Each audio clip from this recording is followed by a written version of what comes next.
warahmatullahi wabarakatuh. How are you, class? It's nice to meet you again. This is our second meeting for the topic of self-introduction or talking about self. Jadi ini adalah pertemuan kita yang kedua untuk topik perkenalan diri.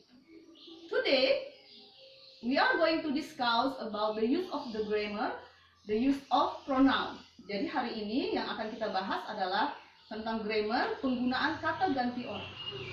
So, don't go anywhere. Keep on this channel.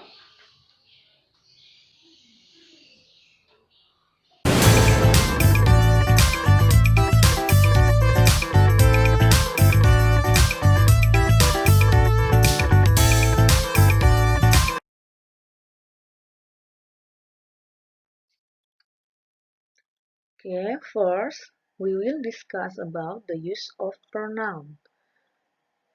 Jadi pertama kita akan membahas tentang penggunaan kata ganti orang.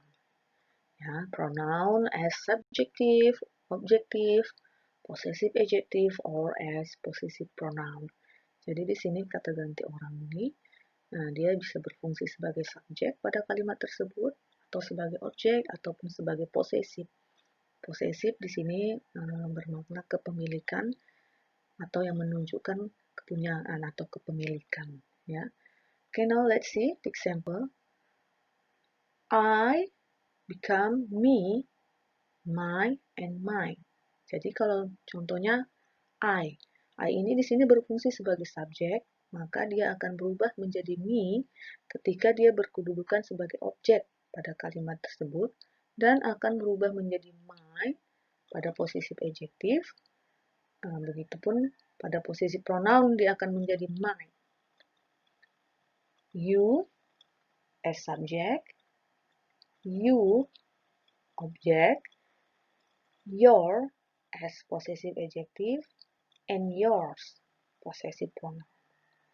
She, her, hers. He, him, his, his. We, us, our, ours. They, them, their, theirs. It, its, its. Oke, jadi ini adalah perubahan bentuknya. Jadi di tabel ini kamu bisa melihat perubahan bentuk dari kata ganti orang, ya, disesuaikan dengan fungsinya masing-masing pada kalimat.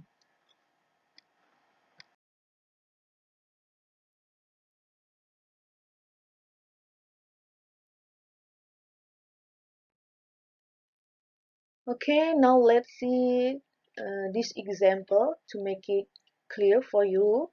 Ya, jadi sekarang kita melihat contohnya dalam kalimat agar lebih jelas bagi kamu.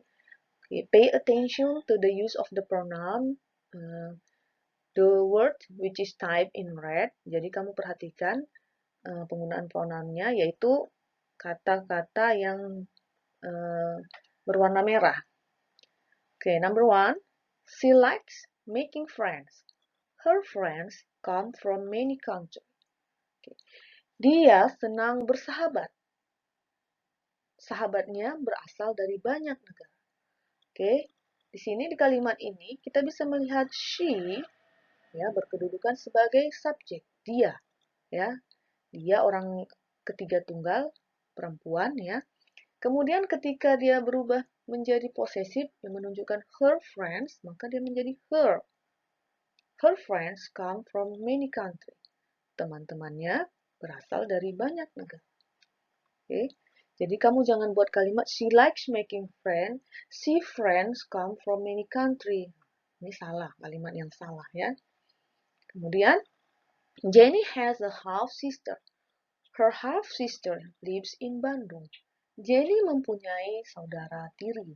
Saudara tirinya tinggal di Bandung. Nah, Jenny juga sama. Seperti tadi, ya, sebagai she, berkedudukan sebagai subjek. Ya, bisa juga kamu menggantinya dengan kata she. Ya. Kemudian, saudara tirinya. Her half sister. Sini menunjukkan possessive adjective atau kepemilikan. Nah, mari kita lihat selanjutnya. Our school is very large. We enjoy to study here. Nah, di sini our school berada di depan ya, sekolah kami. Sekolah kami juga menunjukkan posesif atau kepunyaan, kepemilikan. Sekolah kami sangat luas. We enjoy to study there. Kami senang belajar di sana. We di sini berfungsi sebagai subjek.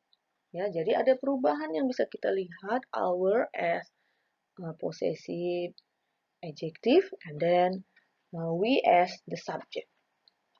Okay, next, my brother has the same interest with me. Saudara saya punya minat yang sama dengan saya. Nah, di sini juga kamu bisa melihat perubahan dari my menjadi me. My brother. Nah, ini menunjukkan saudara saya. Posesif ya, saudara saya. Kemudian, have the same interest with me. Punya minat yang sama dengan saya. Nah, me di sini adalah sebagai objek kalimat. This is my book. This book is mine. Ini buku saya. Buku ini milik saya.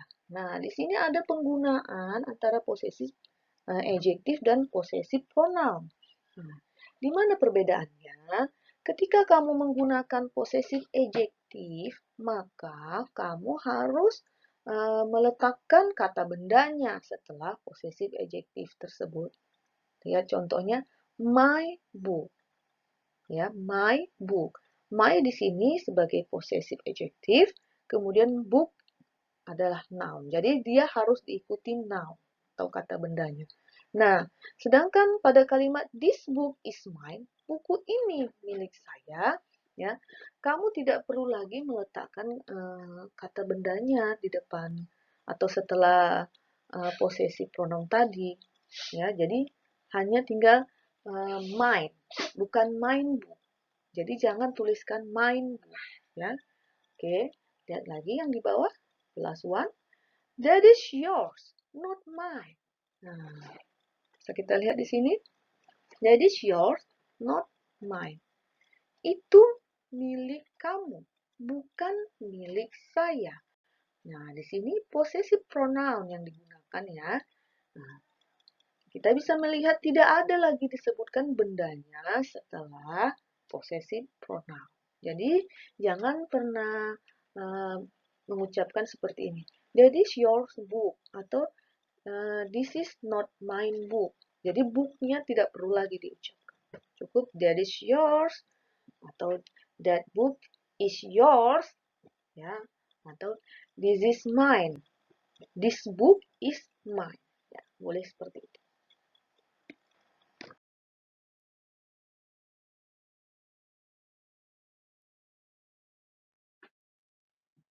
Okay, the last vocabulary today.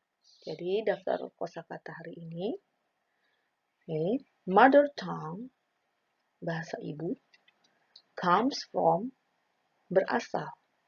Half sister, saudara tiri. Sibling, saudara kandung. Twin sister, saudara kembar. Enjoy, menikmati. Interest, minat. So, I hope you can memorize this vocabulary, yeah, because this is very important for you, ya, to add your vocabulary. Jadi, untuk daftar kosakata, ini adalah daftar kata-kata yang harus kamu hafalkan untuk menambah perbendaharaan kosakata kamu.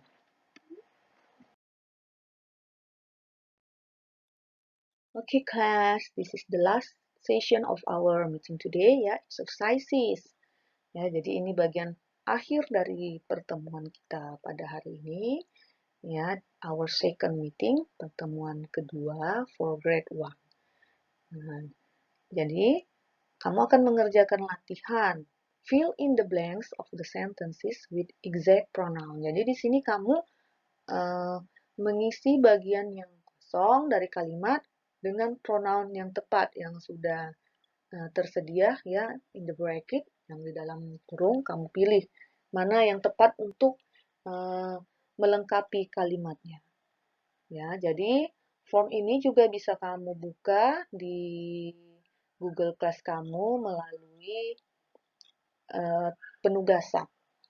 Ya, jadi silakan dikerjakan and don't forget to finish your work on time. Jadi jangan lupa juga tugas-tugasnya harus selalu dikerjakan tepat waktu ya.